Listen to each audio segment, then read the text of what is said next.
Ini tegor. Assalamualaikum warahmatullahi taala wabarakatuh. Assalamualaikum warahmatullahi Alhamdulillah kali ini Maduret bisa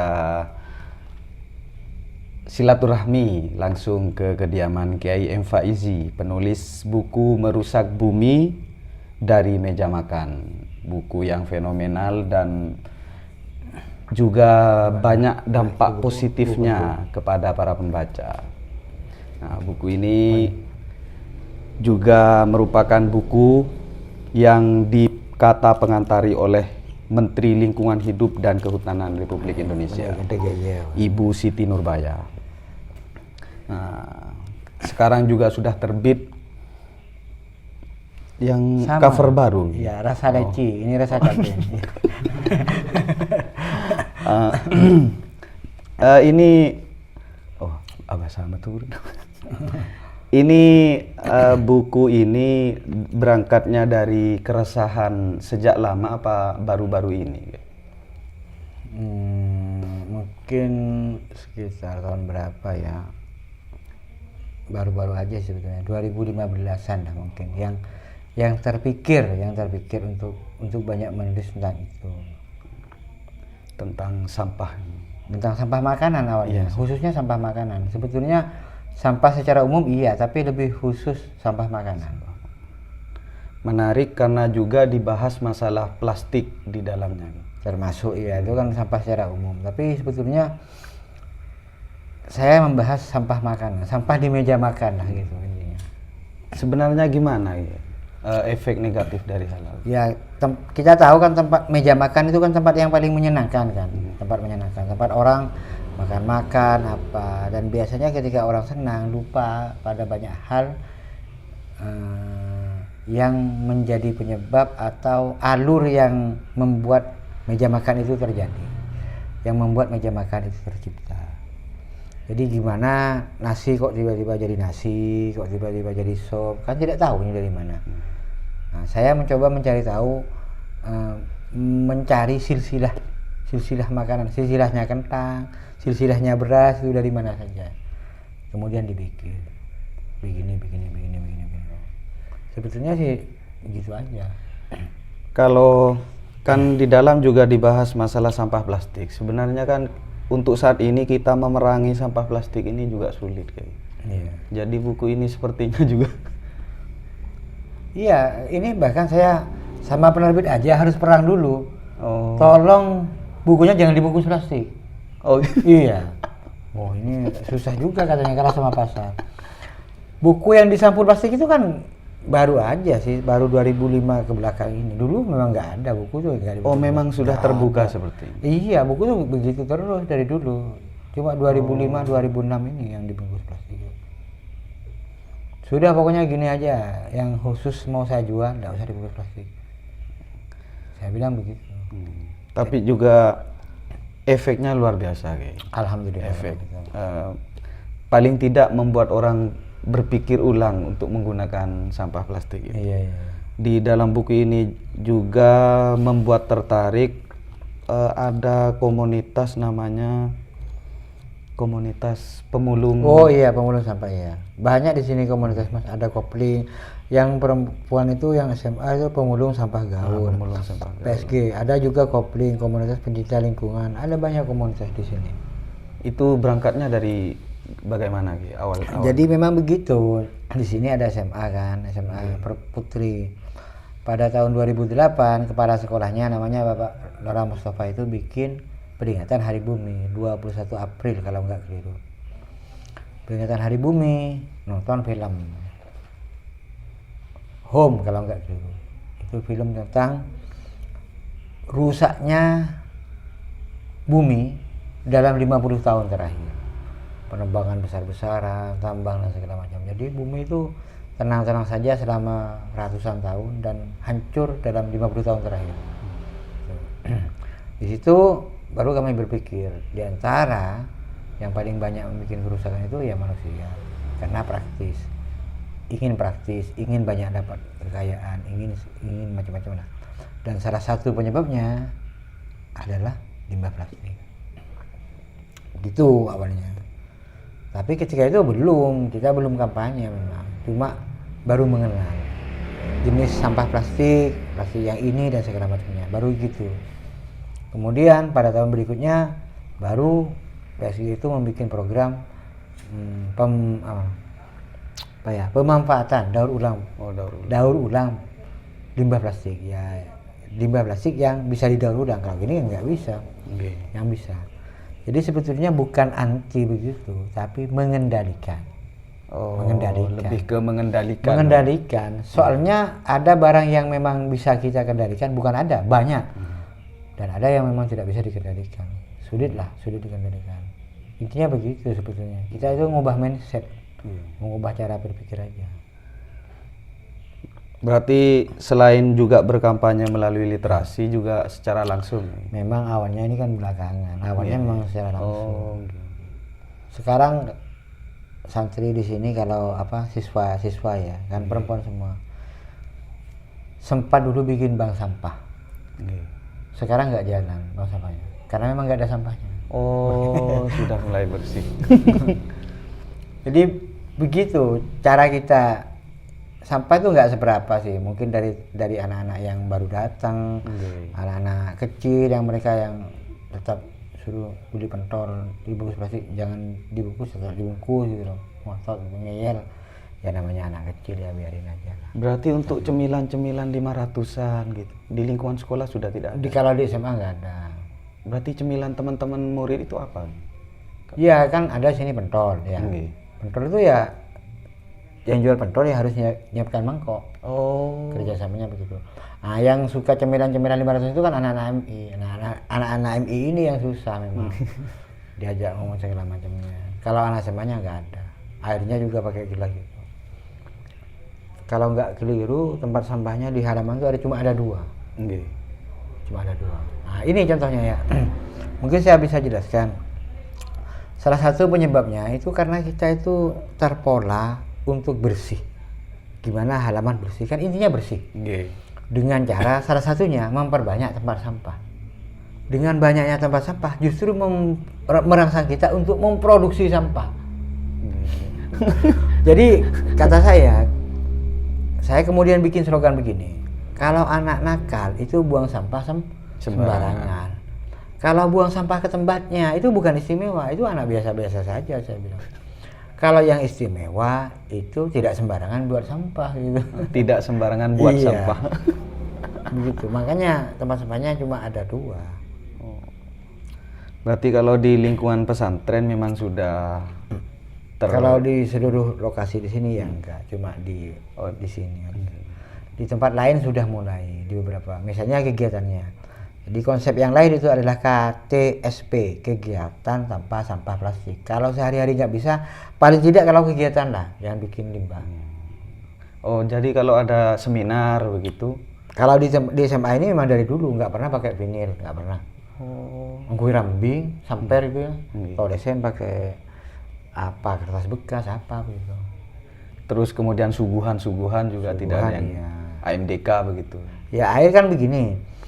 Saya mikir begini, sebetulnya kita tuh kalau ngikutin acara cuma 1 jam, nggak minum lah kita tuh, cuma 1-2 saja yang minum.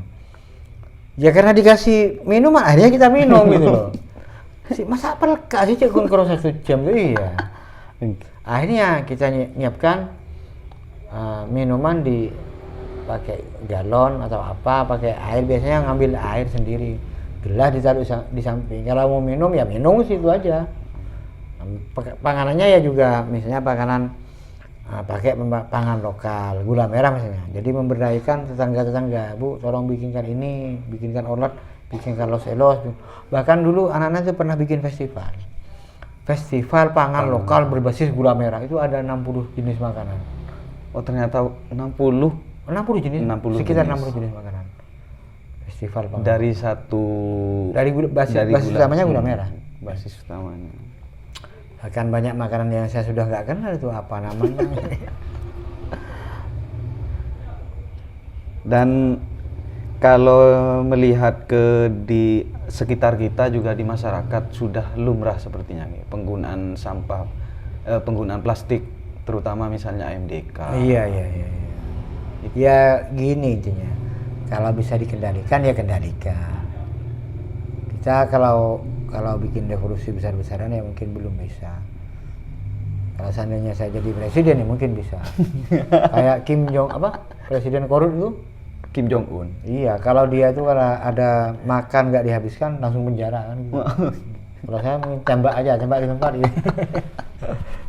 Are nyaman menunceng ke metode presiden. Tinggal koncengan bulan Sawal kan banyak orang mantenan itu sampahnya banyak sekali, sudah dikasih prasmanan, suruh ngambil sendiri masih ada sisanya. Enaknya itu ngundang Kim Jong Un itu suruh bawa senapan. Enggak. Sebenarnya daya rusak sampah plastik itu seperti apa? Udah panjang itu kalau daya rusaknya. Ya gini, intinya sudah diurai itu aja lah. Oh, permasalahannya memang dari sulit diurai. Sulit diurai. Kalau misalnya masuk ke tubuh kita gimana kan gitu. Masuk ke ikannya dimakan kita gimana? Masuk ke tanah kan biasanya subur jadi nggak subur kan gitu. Gitulah gampangnya begitu. Repot kan, ditimbun ya nggak bisa hancur, dibakar ya juga menimbulkan asap kan, makanya repot gitu loh. Makanya kalau bisa dikendalikan ya kendalikan. Serba repot lah si Malakama gitu. Tapi penggunaan juga terus makin meningkat. Iya, ya nggak tahu kalau meningkatnya nggak tahu saya. Awalnya kan plastik itu kan sebetulnya plastik ini kalau sejarahnya itu visinya justru malah ini masa sangat ekologis karena begini. Jadi dulu orang misalnya ya, karena kalau wadah itu harus pakai kertas, jadi agar tidak kita buang kertas terus, ya pakai wadah plastik. Yang jadi masalah itu bukan plastiknya, tapi yang menjadi masalah itu single use, sekali pakainya itu loh. Okay. Jadi kenapa misalnya kalau kita itu bungkus dulu itu pakai kertas kan sekali pakai, makanya dibungkus pakai plastik yang bisa dipakai berkali-kali. Misalnya kayak gini, ini kan bisa dipakai berkali-kali, habis isi lagi. Nah sekarang kan enggak kayak gini kan. Biasanya kan sekali pakai, tar koncengan, puding ya, puding makan kan buang. Iya. Sekarang ada galon yang sekali pakai kok. Ada juga. Oh ya kan kemarin diprotes itu ada salah satu perusahaan air minum itu bikin galon sekali pakai. Kok enggak sekalian mobil menurut saya, mobil sekali pakai itu pergi bawa tinggal parkiran ya sudah tinggal aja. Beli lagi. Kalau dari komentar-komentar pakar gimana? Ada yang mengomentari? Ya nggak tahu saya, kurang tahu. Cuma ada ini resensi itu ada. Tapi secara keseluruhan Kiai sendiri merasa lega? Merasa senang karena banyak orang mengaku banyak terinspirasi. Itu yang bikin senang. Jadi sebuah buku apabila menginspirasi seorang, itu senang. Apalagi terus dibeli. Yang nggak senang itu udah bilang nggak menginspirasi, udah nyinyir, pas Pak Deban minta. Itu saya minta itu. Atas nama teman. Oh iya. Kalau teman saya itu pernah sampai kepikiran, sampai pas makannya itu juga kepikiran kayak. Sampai ke sisa-sisa makanan. Ini tadi saya baca pas di bab masalah sisa makan. Alhamdulillah. Akhirnya sampai ke sana, Kyo. Itu berarti benar-benar berfungsi posisi dia sebagai ulul albab. Iya. Kok bisa begitu? Iya kan bukan ulul albab itu kan tidak cuma berpikir, tapi juga berpikir. Nah, masalahnya kan hal seperti itu memang nas panas marde kayak. Cuma sebentar teman-teman seperti itu. Besoknya sudah mulai lagi. Yang penting kan kita memberikan efek. Efek domino lah, pantaan. Semuanya nanti dibicarakan kayak gini dibicarakan. Orang nonton berpengaruh gitu aja. Orang kemudian membaca dan segala macamnya. Kalau menurut saya khususnya limbah makanan itu kita mungkin ngomong seperti yang dikatakan oleh Elizabeth Reuter itu mungkin terlalu berbusa-busa di pondok pesantren itu. Kan kata Elizabeth Reuter itu kan begini. Jadi seandainya limbah makanan di seluruh dunia ini dikumpulkan, maka ia akan menjadi nomor 3 seandainya diukur seandainya limbah makanan ini dikumpulkan di seluruh dunia, itu jumlahnya kayak sebuah negara. Saking banyaknya. Negara yang pertama itu Tiongkok, yang kedua Amerika, yang ketiga negara limbah makanan. Iya, saking banyaknya. Oke lah, itu mungkin dia memiliki disertai data yang seperti apa saya kurang tahu, tapi hasilnya begitu. Tapi menurut saya untuk kalangan pesantren itu sebetulnya nggak sampai segitu. Kita ajari saja dasarnya lakul asobi, menjilat itu aja. Seperti yang diajarkan dalam kitab-kitab lektur pesantren itu saya pikir kalau kita amalkan benar sudah cukup. Sudah cukup. Nabi itu kan mengajarkan disuruh bersihkan, disuruh makan, bersihkan tangannya, jangan ada sisa, kan filosofinya kan begitu sebetulnya. Tapi dalam Islam kenapa harus dibersihkan? Karena kamu tidak tahu barokahnya ada di mana, apa di sini, di sini, di sini, di sini. Nah, sekarang sains yang memberikan penjelasan bahwa di sini ada enzim yang bagus, bahwa limbah makanan itu sayang kalau dibuang. Makanan itu sangat serius loh dalam Islam, sangat dibahas secara serius. Cuma karena jarang dibicarakan. Iya, karena sepertinya karena hubungannya makanan itu dengan perut, jadi seolah-olah dia itu barang-barang yang sepele, padahal sangat serius. Sampai mungkin kisahnya ibunda Imam Syafi'i yang ibunda, Iya. sampai ke sana kan juga masalah makanan. Masalah makanan itu kalau kita tarik ke masalah tasawuf malah lebih berat lagi nanti itu. Iya. Saya cek di Azkar itu kan banyak sekali. Di kitab Azkar itu doa-doa yang berhubungan dengan makanan banyak banget. Ada berapa puluh tuh? Ada 15 atau berapa? Di Azkar itu yang hubungannya dengan makanan. Doa kepada orang yang memberi makan, doa ketika mau makan, doa ketika sudah menyuap, doa ketika kita lupa tidak berdoa dan baru ingat baru di tengah, doa ketika kita sudah lupa semuanya sudah mada azrab pura ingat kan berdekepi. Sekarang justru jadi konten kayaknya. Makanan. Iya. Ada apa? Mukbang. Iya, mukbang yang katanya makan Makan besar tapi sendirian. Aduh.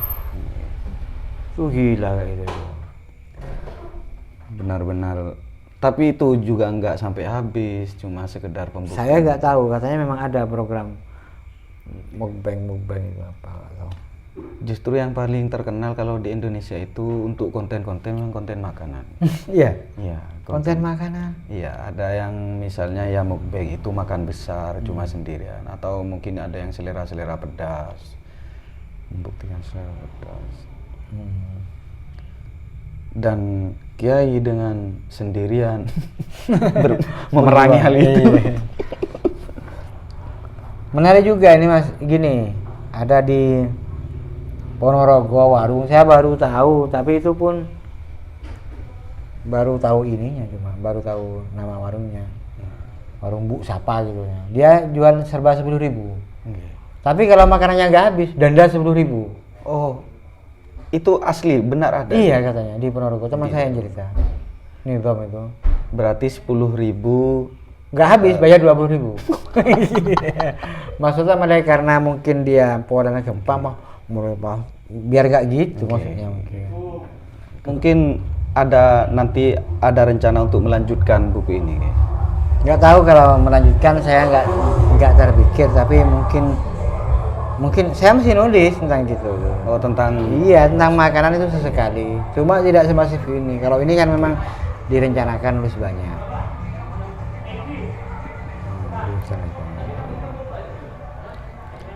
Kalau berkaca ke orang-orang terdahulu dalam hal makanan itu, mungkin dari segi penghormatan juga kepada tamu itu sudah sangat jauh berbeda. Sangat jauh berbeda. Ya itu juga saya bahas mengenai bentuk-bentuk makanan kan. Beda catuan, beda rampasan, ada prasmanan, ada supraan. Itu kan bentuk-bentuk yang model seperti itu. Kayak di Jepang, di Cina kan minumnya aja pakai upacara. Untuk minum saja? Iya, pakai upacara. Saya pikir juga begitu, makanya untuk penghargaan makanan begitu. Kita berdoa dulu apa. Itu mensyukuri kan, bersyukur bentuknya. Sampai ada kutipannya siapa, Abu Najib As-Surawardi, anak akilun anak usalli itu. Saya makan hukumnya sama dengan saya sholat. Saking pentingnya. Saking pentingnya. Ya di Marokil Ubudiyah kan ada kayak gitu itu. Ya. Jadi bukan hanya perkara kenyang dan lapar, Iya. tapi juga masalah. Jadi kayak gini ya, kalau Eropa Barat lah, ada logonya iklan yang jualan apa itu, jualan cuko ajem itu loh. Itu kan ada it finger licking good, jadi sampai jari-jari ini dijilati saking enaknya. Saking enak. Kalau dalam Islam kan bukan saking enaknya. Ajem, duk krese, cakaran pakun dijilat gitu kan intinya. karena enak, bukan karena enak, karena memang begitu perintahnya. Jadi karena menjalankan perintah. Gitu. Kadang juga Paling gede. kalau di kita bertamu cuma disuguhi AMDK gitu. Kopi enggak ini ada. Enggak, kalau di sini ada gitu lengkap. Beberapa kan atau mungkin banyak ketika kita bersilaturahmi. Itu juga limbah tuh. Limbah suara. Bagaimana solusinya ketika kiai bertamu kemudian disuguhi cuma segelas air minum dalam kemasan? Mau saya nyangu tibi lah kok. Oh, lebih milih Nyangu saya selalu. Paling tidak kita ngambil posisi sendiri lah. Ya kalau misalnya tidak ada apa yang untuk menghargai, tidak apa-apa. Saya selalu bisa menyiasati.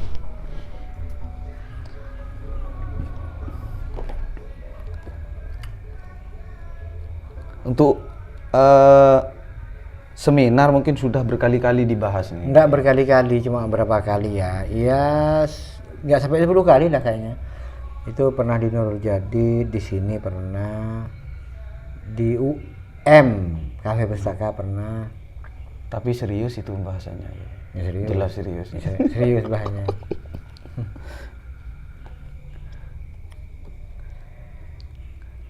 Kalau tafsiran dari gejala yang sudah ada dengan umur bumi ini, kira-kira kapan bumi ini benar-benar rusak? Apa sekarang sudah rusak? 2045 atau 2070. Bumi akan. Iya, kalau dengan suhu, kalau dari kongres yang di Brazil itu, konferensi iklim 2011, kalau melihat naiknya panas bumi per tahun, sepertinya banyak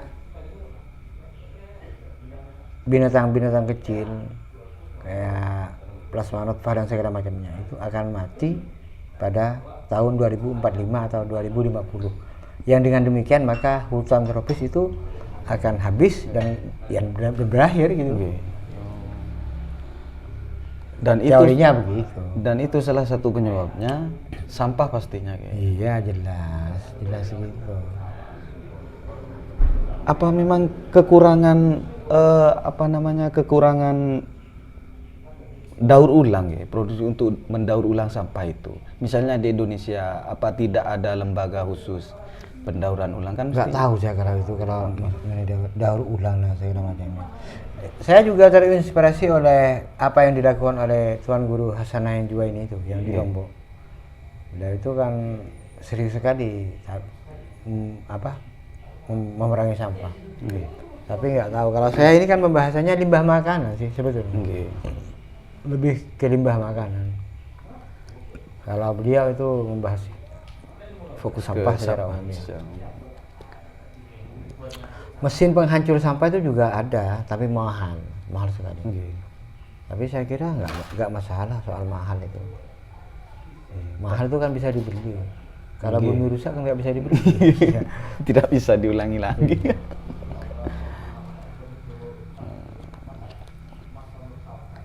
Mungkin cukup mungkin ya. Terserah, bisa dilanjut lagi kapan-kapan. Atau mungkin ada hal-hal yang perlu disampaikan tentang limbah makanan. Ya, kalau soal limbah makanan, kita itu harus menghargai makanan. Ketika kita makan, pikir bahwa ini rezeki dari Allah. Untuk sampai ke meja makan, ia melakukan perjalanan yang sangat panjang. naman padi, jadi kebo, yang kok igiling, yang kok ditrek, ibu deseen, tanah, sabuk kata dan memang buang. Kan tak tahu nih serius kan. Itu aja saking makanya kata mbah saya itu dulu tuh nangis. Butiran-butiran nasi yang nggak dihabisin tuh nangis katanya. Ya mungkin karena begitu. Ternyata kamu itu cuma PHP gitu. Manusia ini memberi harapan palsu. Saya ditanam di ini, jadi ini, diangkut ini, dimasak sampai di meja makan cuma disia-siakan. Dasar manusia PHP. Itu aja kalau pesan saya kalau soal makanan. Kalau soal sampah ya kalau bisa mengendalikan, kendalikan. Dan daripada membuang sampah ke tempatnya, kita lebih baik tidak bikin sampah. Tidak bikin sampah. Itu aja. Oke, mungkin cukup obrolan singkat, namun insya Allah padat banget. Daging semua isinya. Ini juga bukunya juga bisa dibeli di Maduret untuk bisa mendapatkan dengan harga berapa? Seket. 50.000. Ya dibeli di 100.000 juga gak apa-apa. Iya. Juga sudah dapat daging semua. Iya. Terima kasih Kiai. Assalamualaikum warahmatullahi taala wabarakatuh. Waalaikumsalam warahmatullahi wabarakatuh.